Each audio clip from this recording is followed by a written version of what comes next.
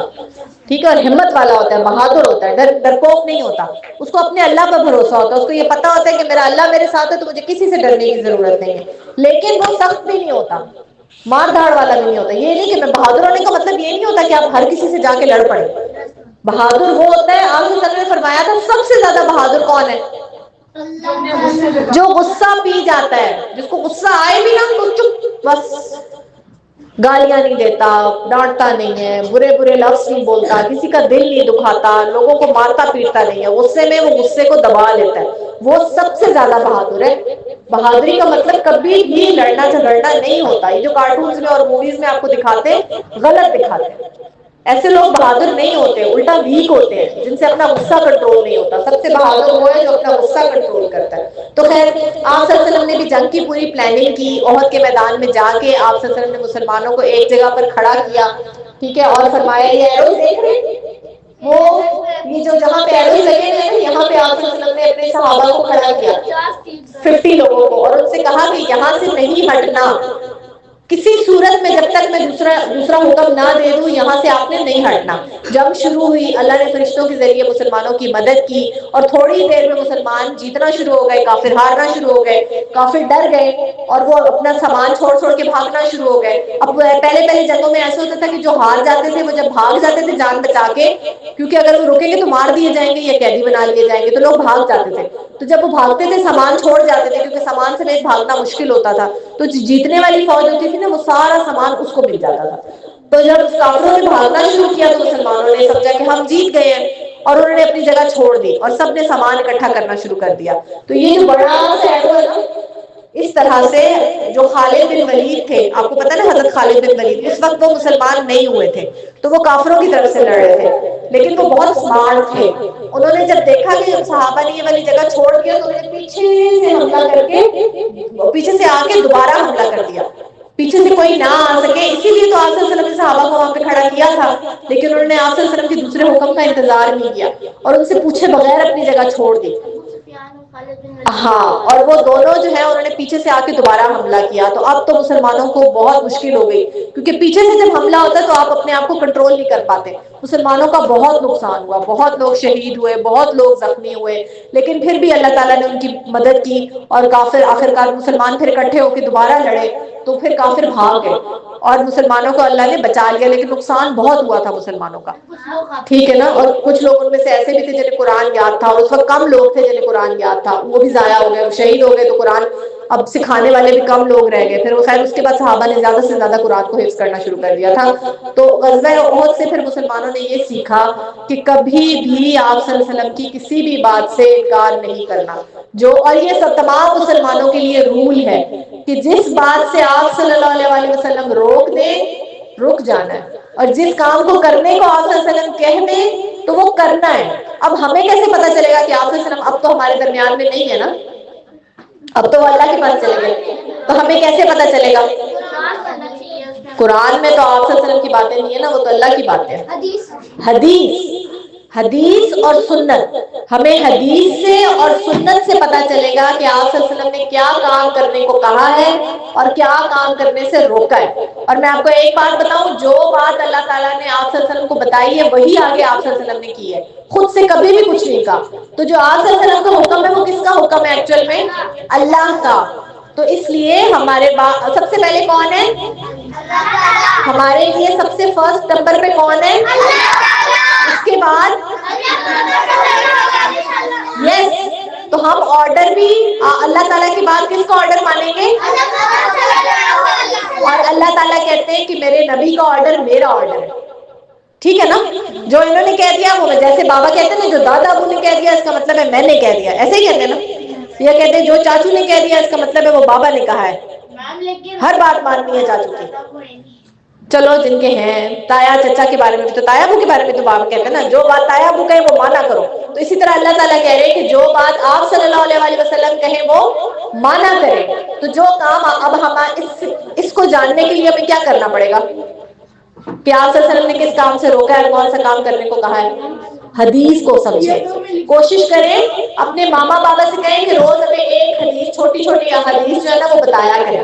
بچوں کے گلدستے بھی آتے ہیں حدیث کے، ہاتھی چھوٹے چھوٹے گلدستے، چھوٹی چھوٹی بکس آتی ہیں بچوں کے لیے حدیث کی. تو کوشش کریں کہ حدیث کو سیکھنے کی کوشش کریں، یعنی یہ حدیث کو زیادہ سے زیادہ پڑھا کریں. ٹھیک ہے؟ جتنا زیادہ حدیث کو جانیں گے اتنا زیادہ آپ کو پتہ چلے گا کہ آپ صلی اللہ علیہ وسلم نے کیا کرنے کو کہا ہے اور کیا کرنے سے منع کیا ہے. تو اس میں ہمارا ہی فائدہ ہے، جو بات آپ صلی اللہ علیہ وسلم نے کی ہے وہ ہماری خاطر کی ہے. اچھا، اور تیسری چیز جو غزوہ احد سے مسلمانوں نے سیکھی وہ یہ سیکھی کہ اللہ تعالیٰ کبھی کبھی انسان کو غم، دکھ، پریشانی، تکلیف اس لیے دیتے ہیں کہ اللہ تعالیٰ یہ جان سکے کہ کون صبر کرتا ہے اور کون رونے، دھونے، پٹنے، شکایتیں شروع کر، اے اللہ میرے ساتھ یہ کیا ہوگا، اے اللہ جی میرے ساتھ یہ کیوں ہوا.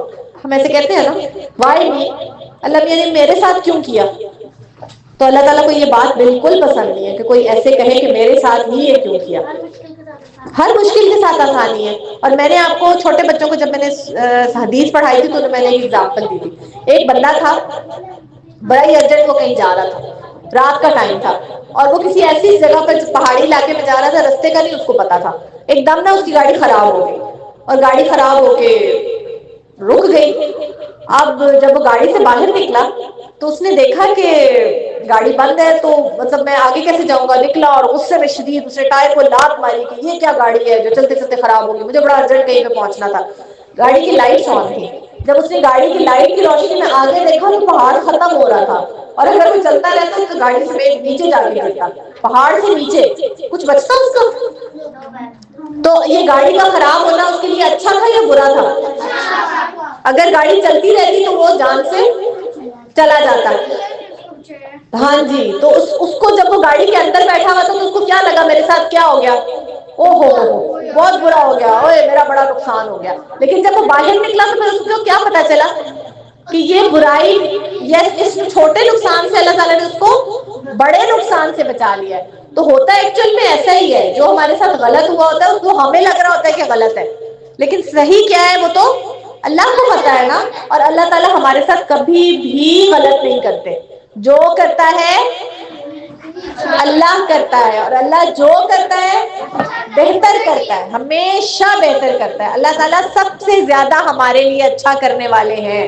یہ کہیں لکھ لیں اپنی اس میں بکس پہ، مرر پہ لگایا ہے. Very good. جو کرتا ہے اللہ کرتا ہے اور اللہ جو کرتا ہے اچھا کرتا ہے. تو مسلمانوں کو اللہ تعالیٰ کبھی کبھی دکھ تکلیف دیتے ہیں. جی، صبر کا پھل میٹھا ہوتا ہے. اللہ تعالیٰ یہ دیکھنا چاہتے ہیں کہ کون سا بندہ ہے جس کو میرے اوپر کتنا ٹرسٹ ہے. جو تو اللہ پر ٹرسٹ کرنے والا ہے اس کو یہ پتا ہے کہ خیر کوئی بات نہیں، تھوڑی دیر کے لیے اللہ تعالیٰ مجھے ٹیسٹ کر رہے ہیں، اگر میں صبر سے کام لوں گا تو مجھے بہت اجر ملے گا. اور کچھ ہوتے ہیں وہ رونا پیٹنا، میرا مما جی میرا بال گم گیا، مما جی میرے مارکس کیوں کم آئے، میں نے تو اتنا پڑھا تھا، ٹیچر نے میرے ساتھ زیادتی کر دی، اوئے ہوئے ہوئے قیامت آ گئی، مما یہ بہت غلط ہو گیا، میرا فیوریٹ پین چوری ہو گیا. ہم لوگ ہر وقت اس طرح روتے رہتے ہیں نا. اللہ کو یہ رونے والے لوگ نہیں پسند. جو نقصان آپ کا ہو گیا اللہ تعالیٰ نے کسی خاطر وہ چیز آپ سے لے لی، اس کا مطلب ہے وہ چیز آپ کے لیے اچھی نہیں تھی جو چلی گئی، اور جو مل گیا وہ آپ کے لیے بیسٹ تھا، اسی لیے اللہ تعالیٰ نے آپ کو دیا. تو شکایتیں نہیں کرنی، ٹھیک ہے نا. اور ہم اسٹرانگ بنتے ہیں جب ہم تکلیف میں ہوتے ہیں نا. آپ کبھی نوٹس کریں پرابلم میں دماغ زیادہ کام کرتا ہے کہ اب اسے سالو کیسے کرنا ہے، کرتا ہے کہ نہیں کرتا.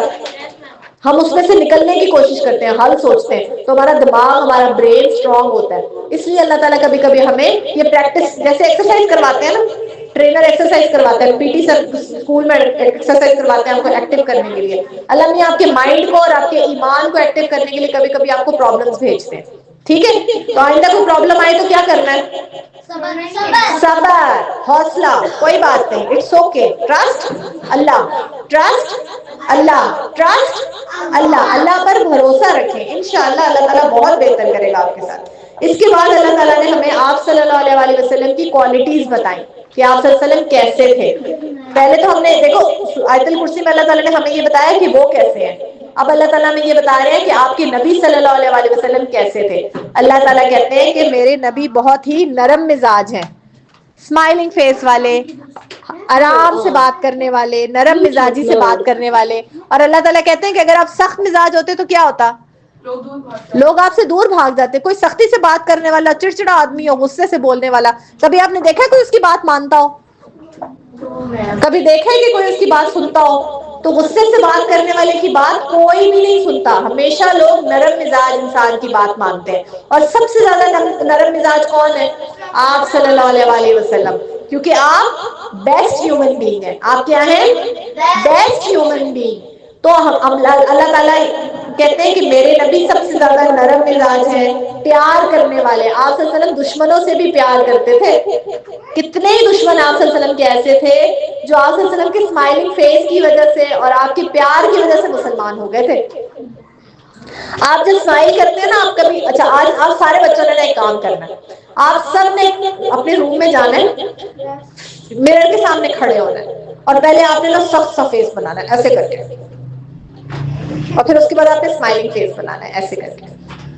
اور پھر آپ نے دیکھنا ہے کہ آپ کی پرسنالٹی میں اور آپ کے فیس میں کتنا چینج آ جاتا ہے ایسے رہنے سے اور پھر ایسے رہنے سے, ہے نا. آپ نے کبھی دیکھا بڑے لوگوں کی یہاں پہ 2 لائنز بنی ہوئی ہوتی ہیں ایسے, وہ ہر وقت ایسے کرنے کی وجہ سے.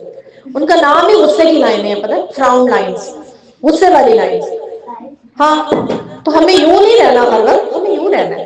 کیونکہ یہ آپ صلی اللہ علیہ وسلم ہمیں سکھا کے گئے ہیں کہ سب سے اچھا انسان. اور جب بات کرنی ہے تو کیسے بات کرنی ہے؟ اوئے ادھر آ, یہ کیا ہے, تو نے ایسے, تو نے وہ. یہ اچھا لگ رہا ہے یا پیارے بھائی بات سنیے گا, میں آپ سے ریکویسٹ کر رہا ہوں, کیا آپ پلیز مجھے جگہ دیں گے؟ کیا آپ مجھے پانی دیں گے؟ آپ کے پاس پینسل ہے؟ میں اگر یہاں بیٹھنا چاہوں تو آپ کو کوئی مسئلہ تو نہیں ہوگا؟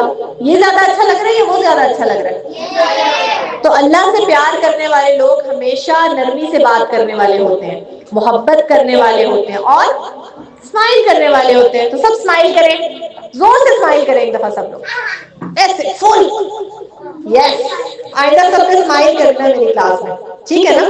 تو جب بھی اسپیشلی اپنے چھوٹوں سے پلیز بہت پیار سے بات کیا کریں.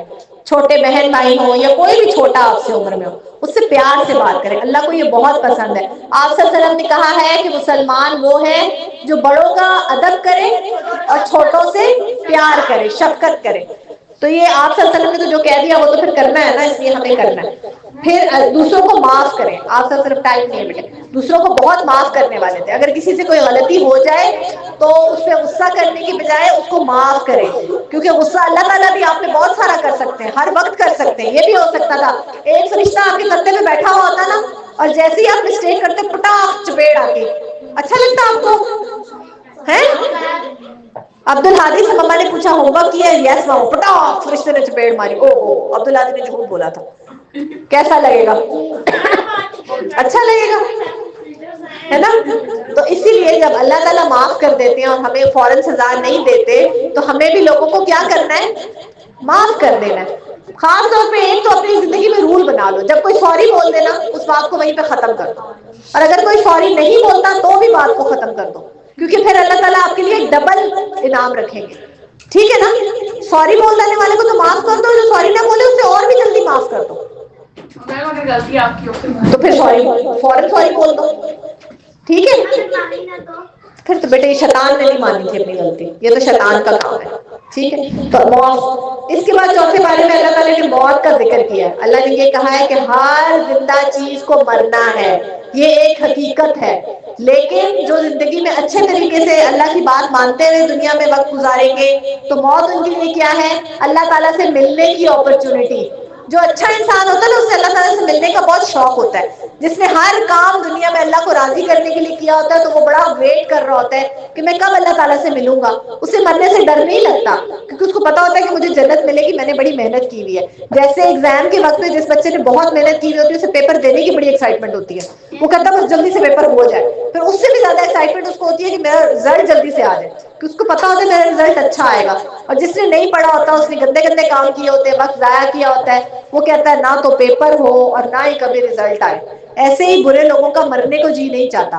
ان کو پتا ہوتا ہے کہ ہمارا انجام کیسا ہونا ہے, انہیں پتا ہے وہاں آگے ہمیں سزا ملنی ہے. لیکن جنہوں نے نیک اعمال کیے ہوتے ہیں, جنہوں نے ساری زندگی اللہ کی خاطر نیک کام کیے ہوتے ہیں, تو ان کو اللہ سے ملنے کا شوق ہوتا ہے. وہ موت کو سزا نہیں سمجھتے, اور موت سزا ہے بھی نہیں. ایک زندگی ختم ہوتی ہے اور دوسری زندگی سٹارٹ ہو جاتی ہے, تو ہمارے تو ڈبل مزے ہیں نا. ایک زندگی یہاں ایک زندگی وہاں، یہاں ایگزام وہاں رزلٹ، تو ایگزام میں محنت کر لو انشاءاللہ تعالی رزلٹ بہت اچھا آئے گا، ٹھیک ہے. اس کے بعد اللہ تعالیٰ نے آل عمران کو ختم کیا یہ کہتے ہوئے کہ صبر کریں. مسلمان صبر والے ہوتے ہیں، ہر کام پر صبر کرتے ہیں. یہ تو میں نے ابھی آپ کو بتایا نا صبر کیا ہوتا ہے. اللہ نے کہا کہ جب ان کے ساتھ کچھ برا ہو جائے تب تو وہ صبر کرتے ہی کرتے ہیں، لیکن جب ان کا کوئی برا کام کرنے کو دل چاہے تب بھی صبر کرتے ہیں. برا کام کرنے پہ صبر کیسے ہوتا ہے؟ جھوٹ بولنے کو دل چاہ رہا ہے، اب کیسے صبر کریں گے؟ اب کیا کریں گے؟ رک جائیں گے، اللہ سے، اللہ کے ڈر سے رک جائیں گے. آپ جھوٹ بول سکتے ہیں، مما کو کسی صورت پتہ نہیں چلے گا کہ کیا ہوا، ٹھیک ہے نا، لیکن آپ اس لیے جھوٹ نہیں بولتے کہ اللہ کہیں ناراض نہ ہو جائے. ہاں، کہ اللہ کہیں ناراض نہ ہو جائے. یہ ہے برے کام پر صبر کرنا، ٹھیک ہے نا. آپ نماز کے ٹائم پر جھوٹ بول سکتے ہیں کہ میں نے نماز پڑھ لی ہے، کسی کو پتہ نہیں چلے گا. آپ اپنے فرینڈس کو جھوٹ بول سکتے ہیں کہ میرا روزہ ہے، کسی کو پتہ نہیں چلے گا، لیکن آپ اس لیے جھوٹ نہیں بولتے کہ میرے اللہ کو پتہ ہے، ٹھیک ہے نا. تو یہ ہے غلط کام پہ صبر کرنا.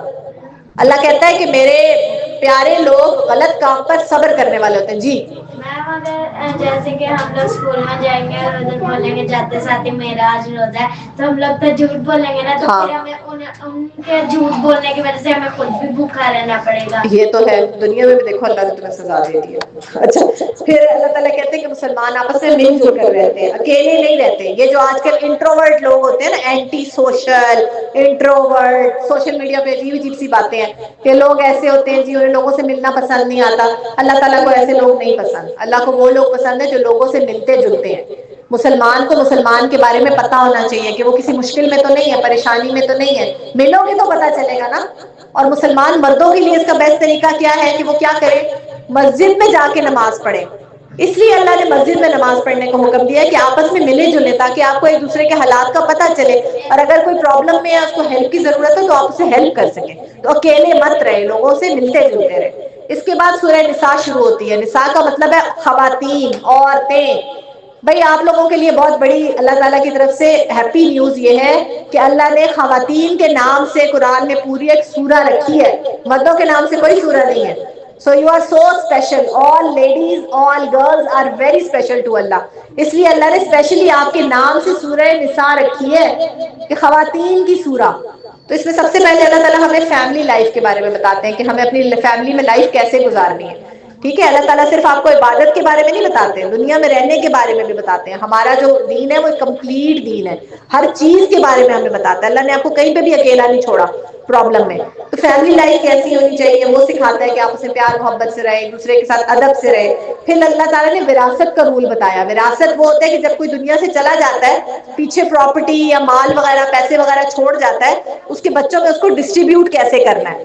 کیونکہ اللہ تعالیٰ نہیں چاہتے کہ اگر چھوٹے چھوٹے بچوں کے بابا چلے گئے ہیں تو ان کے ساتھ کوئی زیادتی ہو، یا کسی خاتون کے ہسبینڈ فوت ہو گئے ہیں یا تو اس کے ساتھ کوئی زیادتی ہو. تو اللہ نے ہر ایک کے پورے حصے کا، اس کے پورے اس کا خیال رکھا ہے، اور اللہ کسی کے ساتھ بھی زیادتی نہیں کرتا. اس لیے اللہ تعالیٰ نے وراثت کے رولز بتائے، یعنی کہ انہیریٹنس کے رول بتائے. جب کوئی دنیا سے چلے جائے گا تو آپ جس کے بابا گئے ہیں اس کا مال بھی آپ نہیں کھائیں گے، جس کے دونوں والدین چلے گئے اس کا مال بھی آپ نہیں کھائیں گے. تو اللہ نے ایسے رولز، بس ایک منٹ، تو اللہ تعالیٰ نے ایسے رولز بنائے کہ کوئی کسی کا مال نہ کھا سکے.